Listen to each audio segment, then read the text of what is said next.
con nuestro recorrido por el maravilloso Evangelio de San Marcos. Y como vimos la semana pasada en nuestro estudio de este Evangelio, Marcos pasa de relatar las enseñanzas de Jesús por medio de parábolas, de vuelta al relato de sus actos, de vuelta a describir la vida de Jesús, lo que él estaba haciendo. Y la historia que hoy vamos a ver es una historia vívida y apasionante, llena de ironías y de contrastes. Y quiero hoy explorar contigo esas ironías, porque detrás de esas ironías vemos poderosas verdades que este pasaje nos está enseñando. Pero antes quisiera mencionar un punto que considero que es muy importante decirlo. Esta historia de Jesús calmando la tempestad ha complicado y todavía complica a muchos predicadores, a muchos pastores y teólogos que les cuesta creer que un milagro así sobre la naturaleza realmente haya pasado. Muchos interpretan este pasaje como una alegoría, como un mito, una fábula que encierra una lección valiosa, pero que no ocurrió de verdad. Pero la Biblia deja bien en claro que Jesucristo no solo es el Señor de la iglesia, sino que Él es el Señor de toda la creación. Porque por medio de Él Dios creó todo lo que existe en los lugares celestiales y en la tierra. Hizo las cosas que podemos ver y las que no podemos ver, tales como tronos, reinos, gobernantes y autoridades del mundo invisible. Todo fue creado por medio de Él y para Él. Eso es lo que dice claramente las Escrituras. Entonces el Señor es el creador de todo y todo lo que ha creado es controlado por Él. Ese es el punto de Marcos en esta historia, lo que Él nos está mostrando. Esto no es un mito, no es una alegoría. De hecho, está redactado de manera tal que el que escribió estas palabras fue un testigo ocular de lo que pasó. Marcos lo presenta como un hecho real, como un hecho histórico, por medio del cual Jesús está revelando su verdadera identidad y su verdadero poder. Jesús es el Rey Supremo. Y si te complica leer este pasaje como un hecho histórico, real y verídico, entonces estás en serias complicaciones con todo lo que dice Marcos y todo lo que dice el resto de la Biblia. Pero gracias a Dios que nosotros podemos aceptar este testimonio como verídico. Y oremos pidiéndole al Señor su bendición. Señor, te pido que los dichos de mi boca y las meditaciones de nuestros corazones sean gratos delante de ti, para gloria tuya y para la edificación de tu iglesia. Por medio de tu santa palabra. Amén. Amén. Vamos a concentrarnos en los versos 35 al 38 en primer lugar, donde vemos un cuadro de duda y de terror. Jesús estuvo enseñando desde un bote durante todo el día en las orillas del mar de Galilea. Eso es lo que Marcos nos muestra. Y dice que ese día cayó la noche y Jesús decidió ir al otro lado del lago. Marcos no dice por qué Jesús toma esta decisión de decirles a sus discípulos estas palabras que están aquí, pasemos al otro lado. Tal vez él simplemente deseaba escapar de las multitudes por un momento para renovar las fuerzas, porque todo el relato apunta al hecho de que Jesús estaba cansado. De hecho, en el verso 36 dice que los discípulos le tomaron tal como él estaba. Esta frase sugiere que Jesús ya había caído dormido y los discípulos tuvieron que transportarlo en la barca donde él había estado predicando durante todo el día. Entonces, Marcos nos ha mostrado a Jesús sin parar de moverse, sin detener su predicación, y esto obviamente culmina en cansancio. Todo esto destaca la humanidad de Jesús. Él verdaderamente era un ser humano, fue un ser humano. Él estuvo tan involucrado con la gente que lo escuchaba que se quedó a enseñarles hasta caer rendido de cansancio. Pero su trabajo en ese día estaba lejos de terminar, porque de repente se levantó una gran tempestad.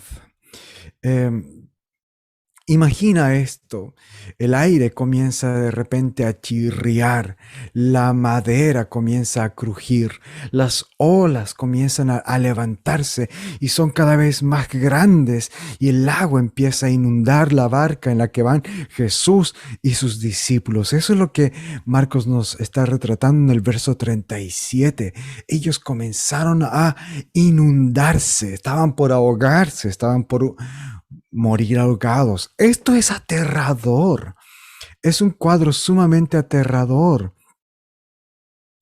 La ubicación geográfica del mar de Galilea tiene el entorno perfecto para que este tipo de tormentas violentas y repentinas ocurran. De hecho, todavía hoy se puede observar este fenómeno, hoy día en el mar de Galilea.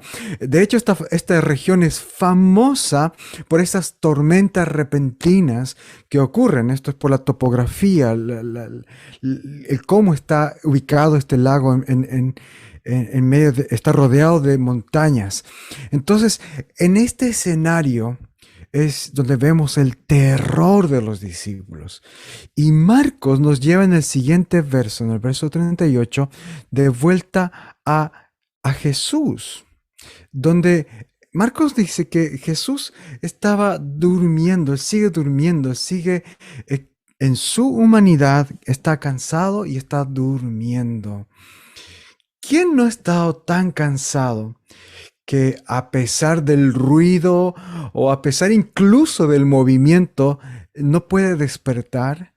Jesús duerme aquí como cualquier otro ser humano, como tú, como yo. Humilde, una vez estuvo durmiendo así en un pesebre, ahora reposa en las incómodas tablas mojadas de una sacudida barca en el mar violento. Pero al otro lado, en ese mismo barco, vemos otra escena. Los hombres no están descansando para nada, por lejos. Los discípulos son otra historia. Ellos están desesperados. Ellos están luchando contra el viento y la marea, literalmente. Y están perdiendo. Están perdiendo. Están desesperados. No ven una solución, no ven salvación, hasta que llegó un momento en que su desesperación es tan grande. Quiero que notes las palabras en este verso que están aquí en la pantalla de color blanco. Nota las palabras de los discípulos. Ellos despertaron a Jesús con un fuerte reproche. Ellos le dicen, ¿no te importa que estamos por naufragar? Es verdad que llaman al principio a Jesús, le dicen maestro, pero en ese momento esto es una mera formalidad. Su miedo les llevó en el fondo a faltarle el respeto, porque en esta pregunta está también encerrada una afirmación. Ellos lo que están queriendo decir en el fondo es lo siguiente: a ti no te importa lo que nos está pasando.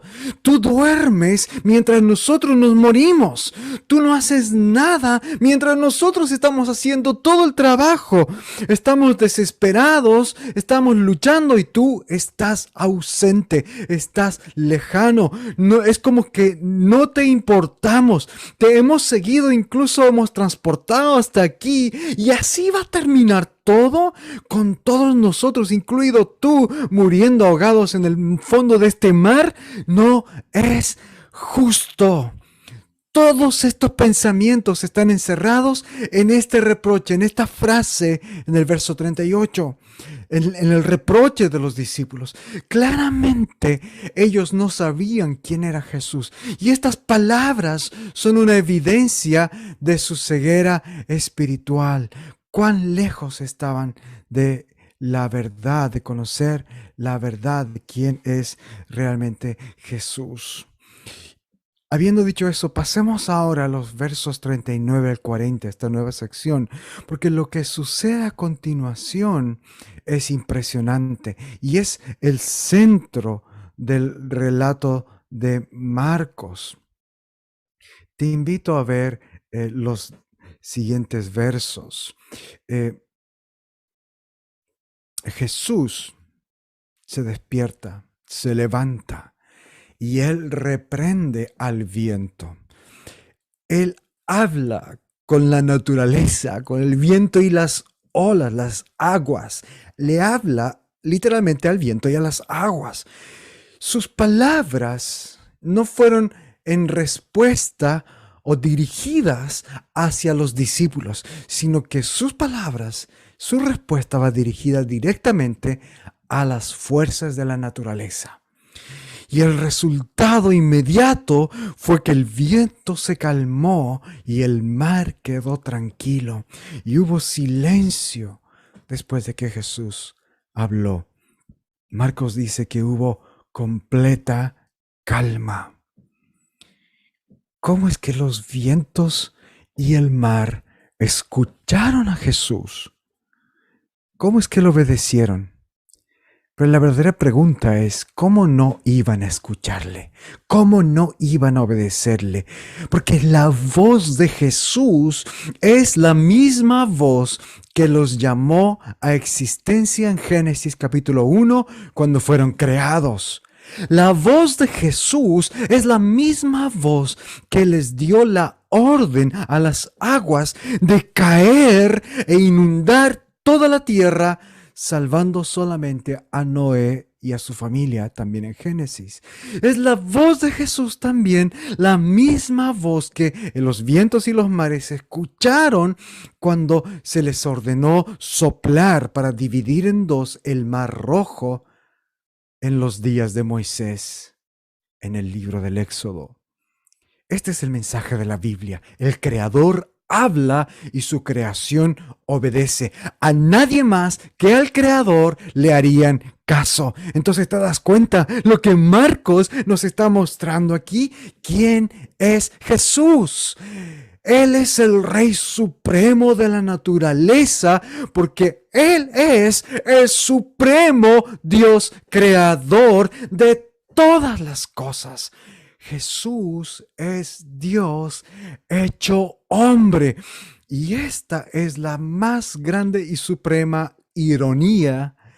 Esta es la primera ironía de este relato. Porque hasta hace un par de segundos, un versículo atrás, Jesús no era nada más y nada menos que un hombre cansado. Así lo retrató Marcos. Un hombre tan cansado que estaba sordo y ciego a lo que estaba sucediendo a su alrededor. Al menos así lo vieron los discípulos, a tal punto que se molestaron con él. Pero de pronto él se despierta y él es alguien con autoridad divina, con la autoridad del Creador para ordenar a la naturaleza y que la naturaleza le obedece. Poderosa ironía que encierra la maravillosa y tremenda verdad acerca de quién es realmente Jesús. Pero volvamos al relato, porque los vientos no fueron los únicos en ser reprendidos esa noche. Jesús, después de hablar con los vientos y el mar, ahora sí habla con los discípulos. En el verso siguiente, los reprendió por su falta de fe. ¿Por qué tienen tanto miedo? ¿Cómo es que no tienen fe? Vamos a ver que esta es la primera de varias veces en este evangelio donde Jesús reprocha a sus discípulos por su falta de fe. Y en estas palabras de Jesús tenemos el punto central de este pasaje. Dios, escúchame bien, este es el punto central. Si hay algo que te vas a acordar, de que debes recordar de este sermón al terminar, que sea esto. Dios en su soberanía, Jesús en su soberanía, permitió esta tormenta y no hizo nada por ellos, porque había un propósito más grande, más glorioso y más importante que salvarlos de morirse ahogados en el mar.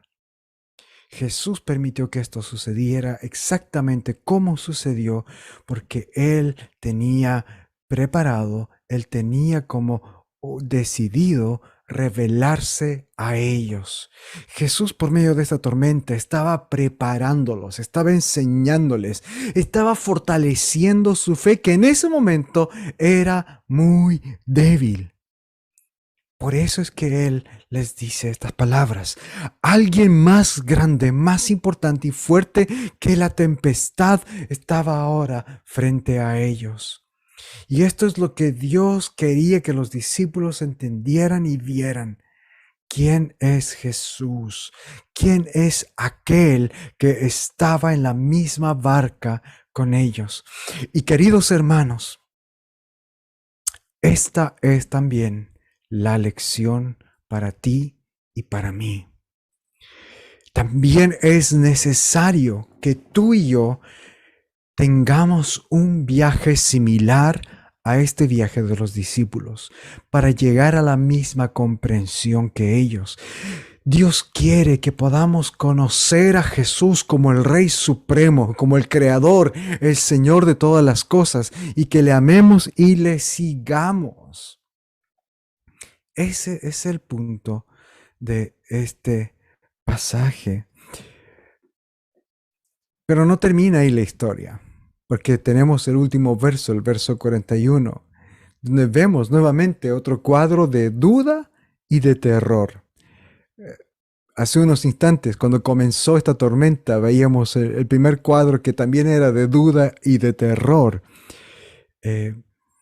Hace unos momentos la tormenta rugía, aterradora. Y Marcos dice que después de que Jesús habló con la tormenta y esta tormenta se calmó, hubo calma. Pero es interesante, y aquí viene otra ironía, que la calma no es total. ¿No es cierto? No todo es tranquilidad. Hay una nueva tormenta rugiendo fuertemente en el interior de los discípulos. Te repito, este pasaje comienza con el terror de la tormenta y ahora termina nuevamente con el terror, pero el terror de la duda. Irónicamente, los discípulos están más asustados al final que durante la misma tormenta. Marcos lo enfatiza con la palabra muy que está ahí en el verso. Muy asustados. Se decían unos a otros, ¿quién es este? Que hasta el viento y las aguas le obedecen. La tormenta no los asustó tanto como la revelación de ver a Jesús hacer ese milagro. Y esta es la gran ironía. Los discípulos estaban mejor en la tormenta. Porque ahí en la tormenta, aunque con pánico y siendo incluso irreverentes hacia Jesús, pero ellos por lo menos estaban enfrentándose a algo que podían manejar o que creían que entendían. Acuden a Jesús, lo llaman, se vuelven a Él. En la tormenta ellos van a aquel a quien es el único a quien puedan acudir. Pero ahora la tormenta terminó y ellos no saben qué hacer. No saben qué pensar ni qué decir de Jesús. ¿Quién es este? ¿Quién es este? ¿Con quién estamos viajando? ¿A quién hemos estado siguiendo? ¿A quién hemos estado obedeciendo? ¿A quién le acabamos de reprochar? ¿Quién es este que además de ordenar a los demonios y además de enseñar con autoridad y obrar milagros, hasta el viento y el mar ahora le obedecen? ¿Quién es Jesús. Y esta es la pregunta para ti y para mí también, queridos hermanos. ¿Quién es Jesús para ti? Todos nosotros hemos pasado por tormentas aterradoras en la vida. Muchos todavía estamos en medio de tormentas, tormentas de enfermedad.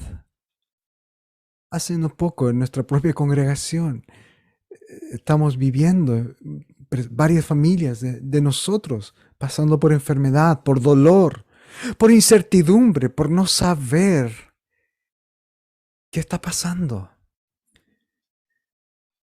En otras familias, en otras situaciones hay tormentas de conflictos familiares, problemas dentro de casa, tensiones, discusiones amargas, palabras dolorosas, dolores físicos, dolores emocionales que nos privan de paz y nos llevan al llanto y a la desesperanza.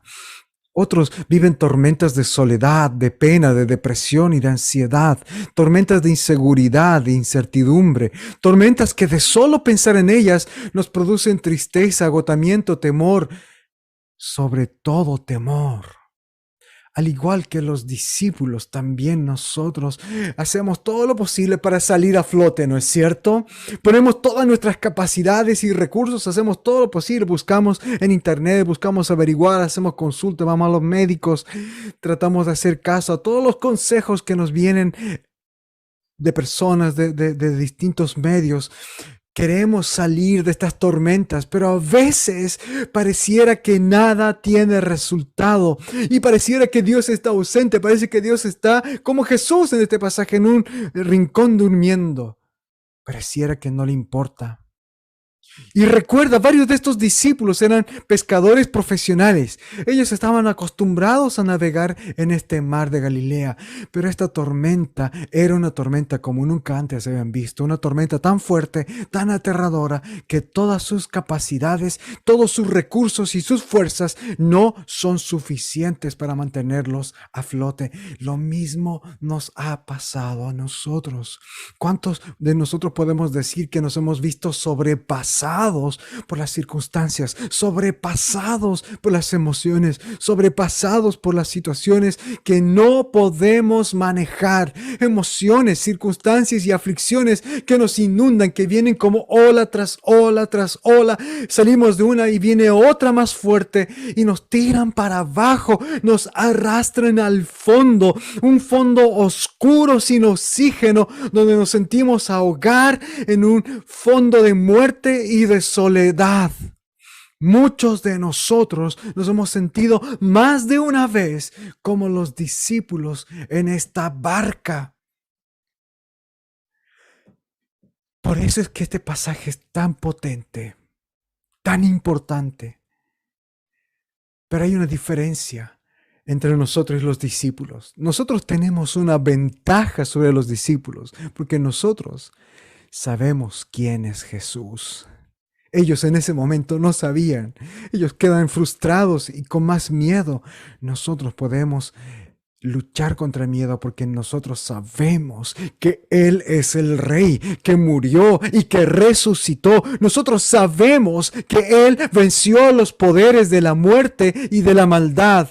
Y nosotros sabemos que la tumba de Jesús está vacía. Y este es el mensaje de Marcos, que todos debemos aprender tarde o temprano. Escucha bien, la única manera de vencer el miedo es someterse a Jesús y darnos cuenta de que Él es mayor que todos nuestros miedos. Jesús es mayor que todos nuestros miedos y temores. Dios no nos pide que no seamos humanos. Ojo, Él no nos pide que nunca sintamos temor. Lo que Él nos pide es que cuando estemos siendo ahogados por el temor y la duda y la ansiedad, seamos fieles en medio del temor. Recordemos que aunque pareciera que Él está durmiendo y ausente, Él no lo está. y que de hecho las tormentas tienen un maravilloso propósito. Es en ese momento de tormenta que debes recordar quién está en la barca contigo, quién es aquel a quien hemos creído, seguido y en quien confiamos. Él es el Rey Supremo, Él es el Creador, el Señor, Él tiene el poder. Él tiene el control y todas las cosas suceden conforme a sus buenos planes para nosotros. Créelo. La pregunta es, ¿cómo le vemos? ¿Cómo lo ves hoy tú a Él? ¿Estamos igual que los discípulos al final de este relato, sin todavía comprender quién es Jesús, con ceguera espiritual todavía asustados? Si estás así, ten ánimo, ten ánimo. Los discípulos llegaron a un momento en que perdieron el temor. Ellos lucharon contra futuros temores.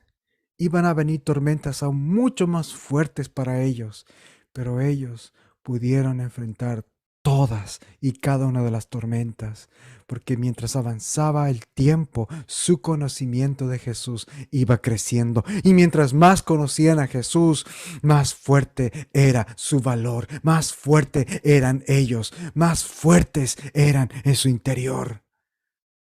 Así que debemos aprender a confiar en Él, por muy larga y aterradora que sea la tormenta. Él está con nosotros y un día su voz se volverá a escuchar tan fuerte y claramente como se escuchó ese día en el mar de Galilea. Un día Él dirá fuerte y claro: ¡alto! Basta, ya es suficiente. Ha llegado la hora. Muerte, aléjate. Enfermedad, retírate. Dolor, pena, soledad, ansiedad, culpa, opresión, angustia, callen. Ya no tienen autoridad sobre mis hijos y mis hijas. Yo he venido para enjugar todas las lágrimas de sus ojos y ya no habrá más muerte, ni llanto, ni dolor. Recuerda quién está contigo en la barca. No dejes que las apariencias te engañen como a los discípulos. No dejes que la tormenta te nuble los ojos para no ver la gloria de la esperanza de Cristo. Sigamos navegando en esta vida con Él como el capitán. La palabra de Dios nos promete lo siguiente.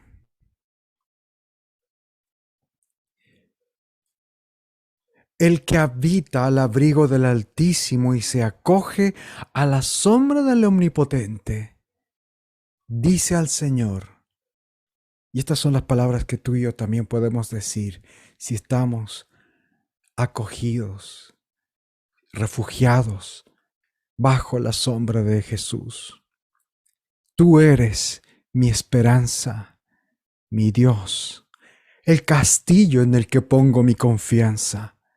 El Señor te librará de las trampas del cazador, te librará de la peste destructora. El Señor te cubrirá con sus plumas y vivirás seguro debajo de sus alas.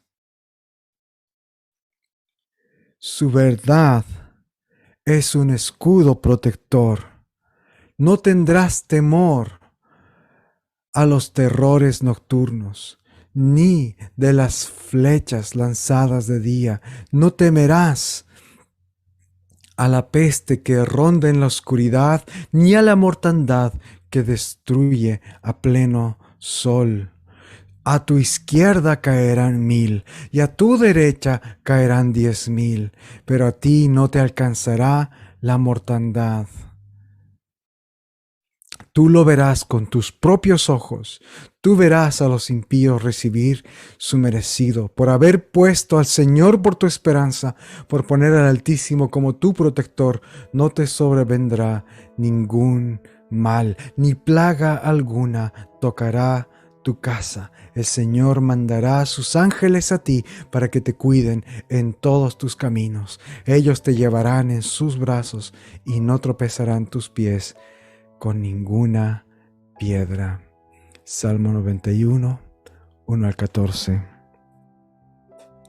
Oremos. Padre, te agradecemos por mostrarnos la gloria de tu Hijo en las Escrituras. Gracias porque el Cristo que fue crucificado es el que resucitó. La victoria del Evangelio vino por medio del sufrimiento. En nuestro sufrimiento, en nuestros dolores y temores, no queremos abandonar nuestra fe, ni dudar de aquel que entregó todo por amor a ti y por amor a nosotros. Tu Hijo conoce bien lo que es el temor. Él lo experimentó y lo venció, y puede darnos también a nosotros la capacidad de vencer nuestros miedos y de llegar hasta la otra orilla. Te pedimos que hagas esto en nuestras vidas, en nuestras familias. Te pedimos que hagas esto en nuestra congregación, en el precioso nombre de tu Hijo Jesús.